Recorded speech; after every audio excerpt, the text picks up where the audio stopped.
You should be unmuted, brother. All right, cool. Can you hear me again? Yes, sir. Gotcha. All right. Yeah, this next question is a little bit different, but I wasn't sure how this town hall was going to go. Is Mick Devine on this call?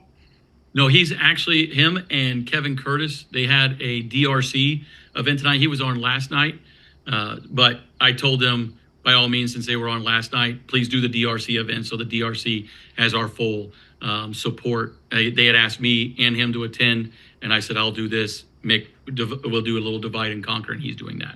Okay, fair enough. So he had an engagement. I wasn't able to make it on last night, but Yeah, I was this won't be a question. This will just be a statement then, since he's not here. But I'm pretty frustrated with the lack of involvement that he's had since being elected.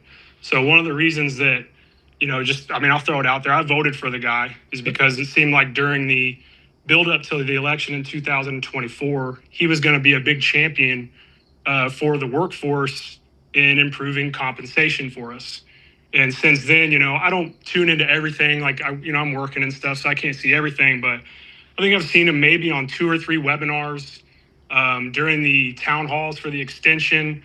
We saw him very briefly, and it was for, he didn't really say anything of substance. And I don't know how it goes, between you guys and who kind of takes the lead on what. But again, when the workforce expected him to be a champion for increased compensation, and then for the last year, he's been pretty much silent. Even in the wake of DCA, like I saw you on Lester on NBC, I saw you on Fox News, I saw you on CNN, I saw you all over the place. But then second in command is nowhere to be found. So that's frustrating to me. Again, in terms of like exactly how you guys separate those responsibilities, I'm uncertain, but I just wanted to pass that along, and I guess I can find his number and call him or text him that, but just wanted to throw that out there.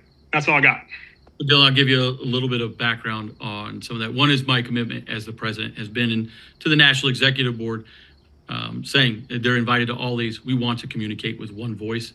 And one of the realms that I wanted to move on from was it just being, like you said, my commitment was the engagement with the membership, opening up new communications, new forums, and that all of us here together, that they know what I'm saying to you, and that we can all either stand behind it. I'm sure I get Monday morning quarterbacked on everything I say, and trying to find ways for myself to improve in the communication with all of you. So it's not just Nick and Mick, it is the National Executive Board.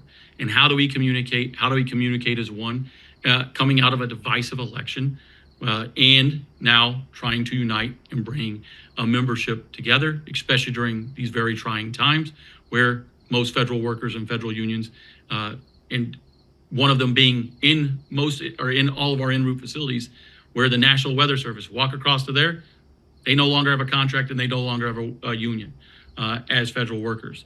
That has been canceled because of the very executive order that I mentioned earlier, where they've been deemed national security and thus no longer allowed to have a union. But I digress on that aspect. So the goal is communicate as one. And then number 2 is, like you said, by all means, whatever grievances you have with me, whatever grievances you have with Mick, take them up, have the conversations. But ultimately, these things are decided as under the authorities of the Constitution for me or for the entire National Executive Board. And being able to go out and communicate the realities of what the situation is, where we're at. No one person is going to champion anything. It is going to be, what is the reality? Are we being truthful with the membership? And are we talking about how we move through it? Because we all want more. It's easy to put out the wish list. It's difficult to be able to lead.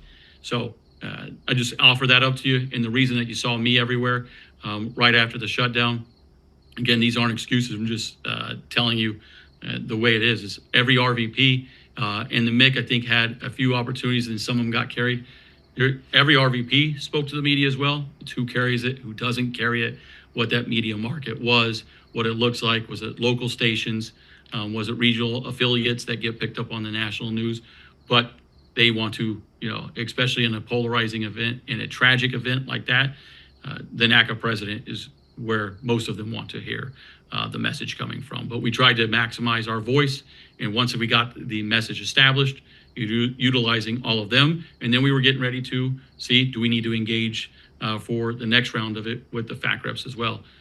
Very light going into the shutdown. We'll probably have to take the same strategy. So if we're in a shutdown, you'll see all of our pretty faces on the news again. Okay. Again, I understand, and I understand the idea of being unified.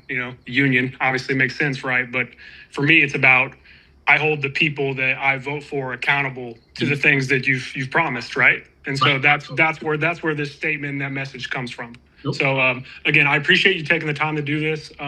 Do more of these and less of the webinars. I appreciate you getting the information out, but these are way more important to me.